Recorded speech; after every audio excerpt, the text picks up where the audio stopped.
Huelgas, huelgas y más huelgas. Los trabajadores de Sodimac, agrupados en el Sidetra Nocesur. Los trabajadores del Hospital Clínico de la Universidad Católica. Los trabajadores de Red Bus, iniciando una huelga de hecho sin estar en negociación colectiva. Todo sube. El pan, la fruta, las verduras, los alimentos básicos, la educación, la vivienda, la salud. Todo lo de primera necesidad. Los sueldos mientras tanto se estancan. A su vez, la locomoción nos hace gastar hasta 31.200 pesos al mes. Con la huelga los trabajadores decimos basta de impunidad patronal. Y con esto poner en claro quiénes son los que hacen que funcione la economía y por ende los que hacen funcionar el mundo. Los trabajadores empiezan a recomponer sus viejos métodos de lucha, pues vuelven a ejercitar sus músculos por demandas económicas.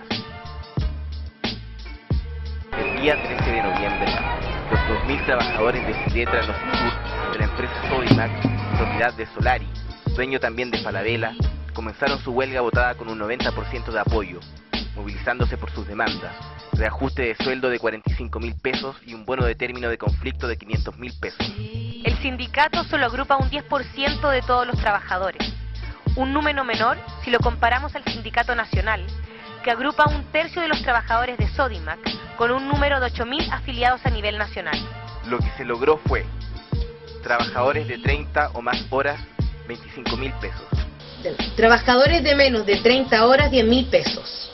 Se logró un bono mensual por cumplimiento de asistencia y puntualidad de 25.000 pesos a los trabajadores con jornada de 30 y más horas y de 18.000 pesos para los de menos de 30 horas.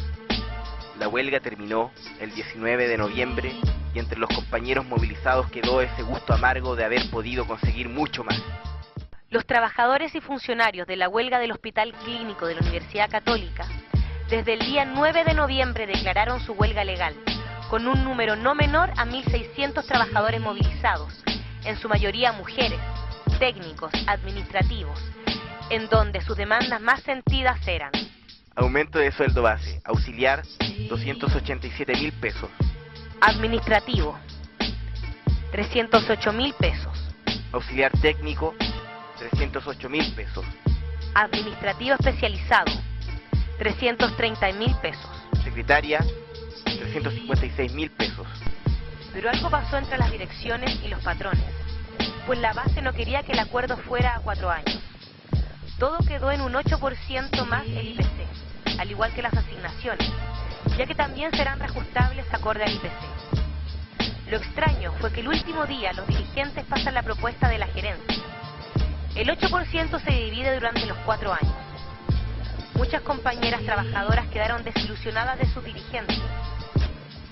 Y es que le hicieron el juego a la patronal. Muchos quedaron también, al igual que los compañeros de Sodimac, con ese gustito amargo. Muchos se preguntaron de qué había servido estar 20 días en huelga.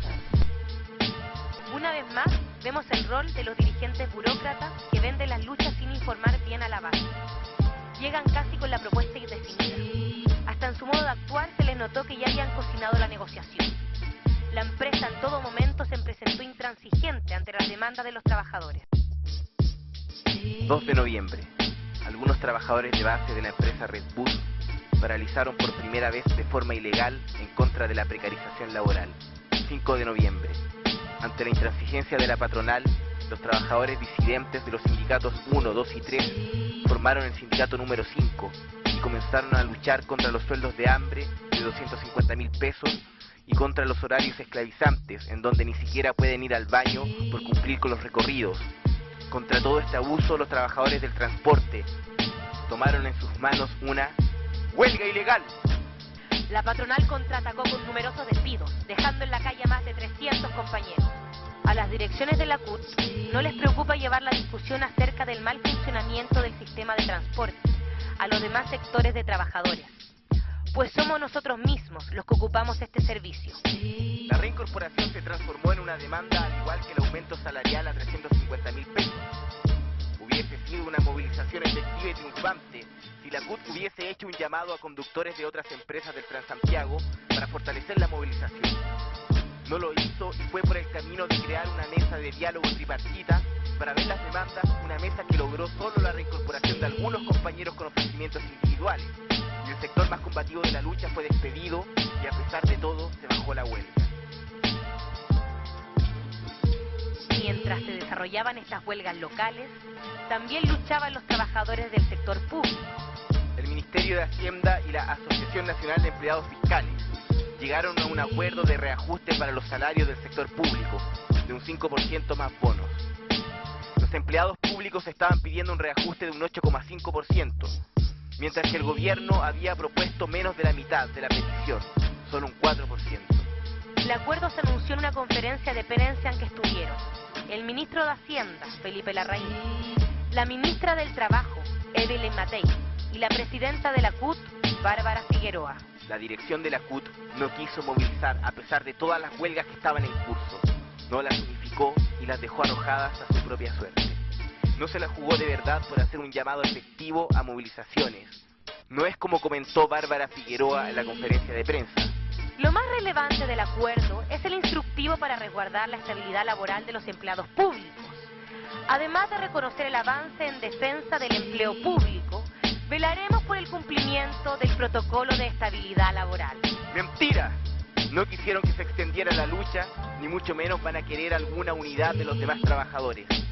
Es que la burocracia, los sindicatos y las grandes centrales sindicales tienen una administración que vela en la mayoría de los casos por intereses individuales y también por no hacer de las asambleas un instrumento más de las bases, incitando a la discusión frente a cualquier problemática que surja y para hacer valer las demandas y los intereses de los trabajadores que las componen. La dirección de la CUT de verdad querrá resguardar la estabilidad laboral, cuando una vez más ha aceptado mantener a contrata y a honorarios al 80% de los trabajadores del sector público.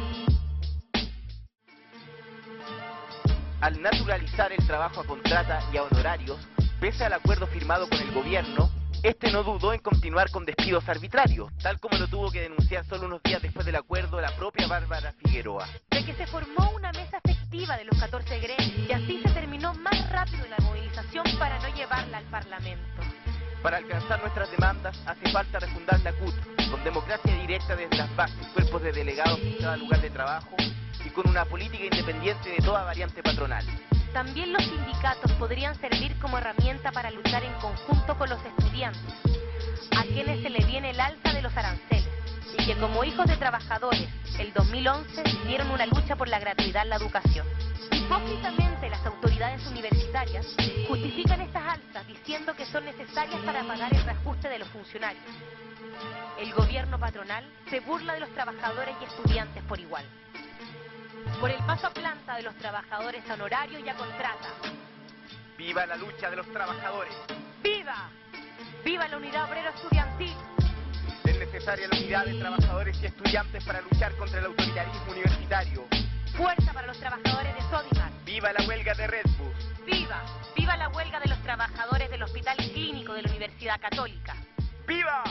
Por la unidad de todos los trabajadores en lucha ¡A retomar nuestros métodos históricos!